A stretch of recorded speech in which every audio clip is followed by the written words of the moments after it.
2011 में इंडिया और इंग्लैंड का टेस्ट मैच खेला जा रहा था नॉटिंघम में। इयान बेल 137 पर बैटिंग कर रहे थे।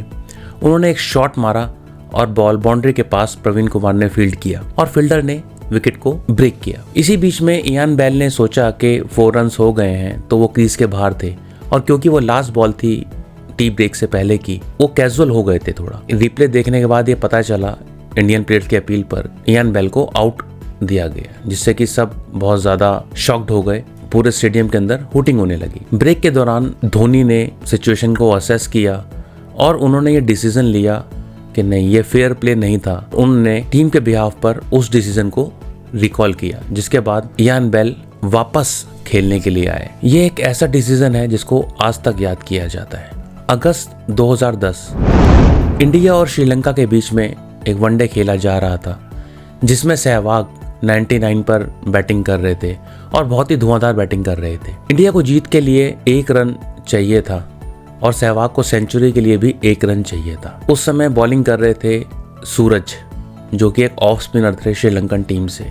उन्होंने इंटेंशनली एक 9 बॉल किया, जिस पर सहवाग ने सिक्सर भी मारा। तो सहवाग को लगा उनका सेंचुरी हो गया है, बट क्योंकि अंपायर ने उस बॉल को नो बॉल दिया, इस वजह से वो सेंचुरी नहीं माना गया और इंडिया जीत गया। बाद में सूरज ने इस फैक्ट को एक्सेप्ट किया कि वो नो बॉल उन्होंने इंटेंशनली फेंका था, जिससे कि सहवाग की सेंचुरी ना हो पाए। ये दोनों मैचों की बात हमने इसलिए करी क्योंकि इसमें एक बहुत ही स्टार्क डिफरेंस देखने को मिलता है दो इंसानों के एटीट्यूड में।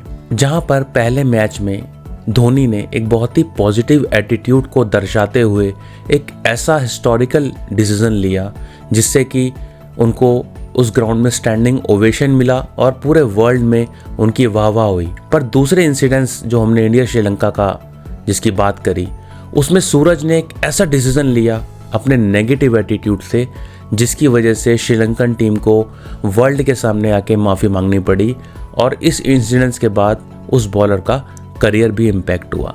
तो क्या डिफरेंस है इन दोनों इंसिडेंसेस में? डिफरेंस सिर्फ एक है, पॉजिटिव एटीट्यूड का, जिसके बारे में आज हम बात करने वाले हैं। धोनी को कैप्टन कूल इसलिए ही बोला जाता है क्योंकि वह जिस तरह का एटीट्यूड रखते थे गेम के दौरान, of the field, on the field, that was marvellous. और शायद यही एक रीज़न है जिसकी वजह से इंडिया ने उनकी कैप्टेंसी के अंदर बहुत सारे रिकॉर्ड बनाए और बहुत सारे टाइटल भी हासिल किए। तो यह पॉजिटिव एटीट्यूड आखिर होता क्या है? इसके लिए हम एक फॉर्मूला देखते हैं, E+R = O।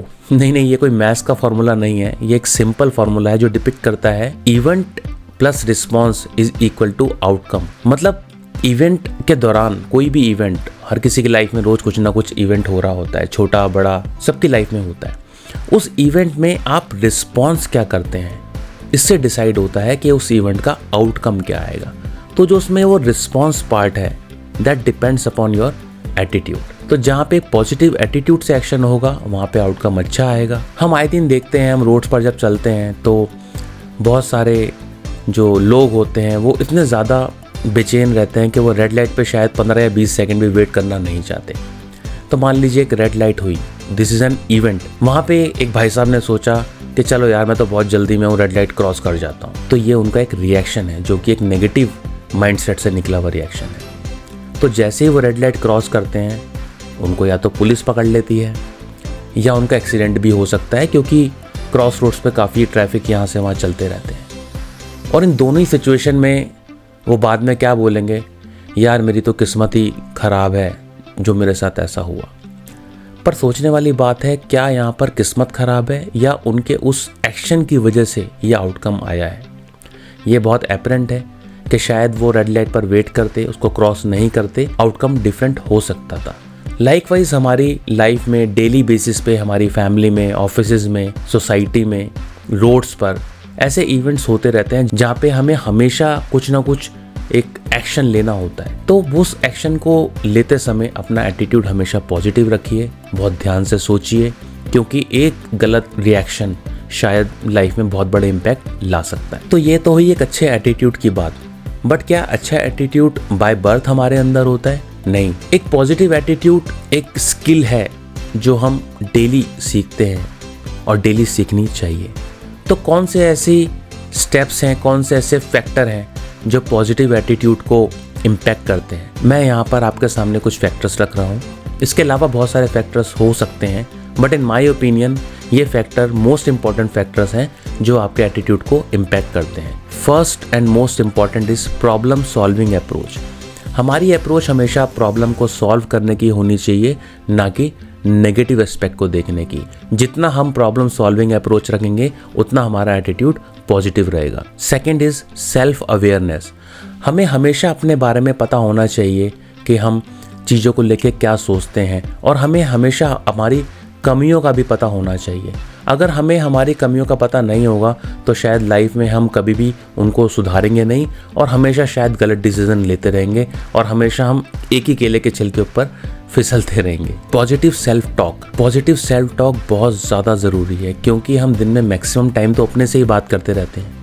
तो जब भी आप अपने आप से बात करें, आप हमेशा एक पॉजिटिव अफर्मेशन दीजिए, फालतू की नेगेटिव बातें मत सोचिए। इसके ऊपर हमने एक सेपरेट वीडियो बनाया है, how I stopped over thinking. उसका लिंक मैं यहाँ पे इस वीडियो में दे रहा हूँ, आप उसको ज़रूर देखिए। Last but not the least, learn from challenges. हम सब लोगों की लाइफ में आए दिन कुछ ना कुछ चैलेंजेस आते रहते हैं। ऐसे पॉसिबल ही नहीं है कि हमारी लाइफ में मुश्किलें ना आए, पर हमें उन मुश्किलों से सीखना है। इन सारी चीज़ों को ध्यान में रखते हुए हम इस जर्नी में एक अच्छे एटीट्यूड को बिल्ड कर सकते हैं। आपने हमारे वीडियो को यहाँ तक देखा, उसके लिए धन्यवाद। इस चैनल से जो हमने गोल बनाया है वह है कि लोगों की लाइफ में हम खुशियाँ बढ़ाएं, विजडम बढ़ाएं, चिंताओं को, एंग्जाइटी को कम करें।